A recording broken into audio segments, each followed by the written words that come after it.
Hello, I'm Katie Derham and welcome to the Richard Burnett Historical Collection of Early Keyboard Instruments, which forms the core of what used to be the Finchcocks Musical Museum and which is still the most exceptional resource and charity for anybody who's passionate about early keyboards. Now don't be fooled by the size of this piano. It is no toy, and its tone has been described as having a bell-like clarity that never fails to charm.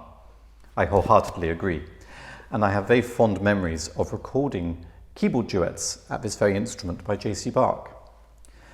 An instrument like this would have been an ideal travelling companion, and contemporary accounts even mention that instruments like these were installed into carriages, the height of sophistication.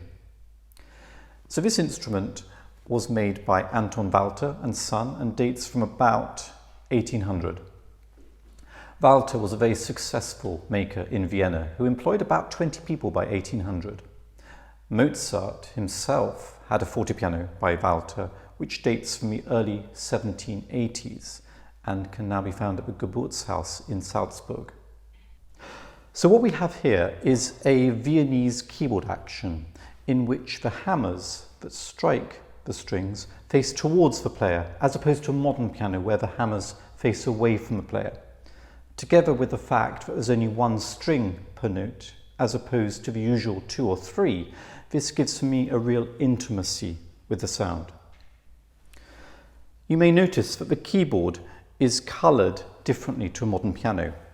The lower notes are covered in ebony, while the raised notes are covered in bone. And this is a scheme which was fashionable at the time and that you may notice on some of the other instruments in the collection. There's also a knee lever here for sustaining the sound.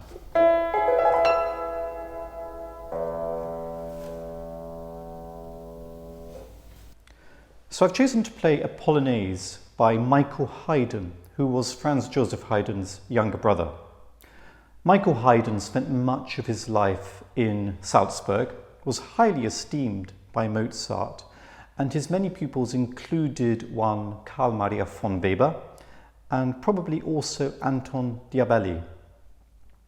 What I really love about this miniature Polonaise is the way that it somehow captures the proud quality of this dance.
If you'd like to find out more about the charity and the workshops and the events that take place here, then please do so. If you'd like to support, we'd like you to do that as well.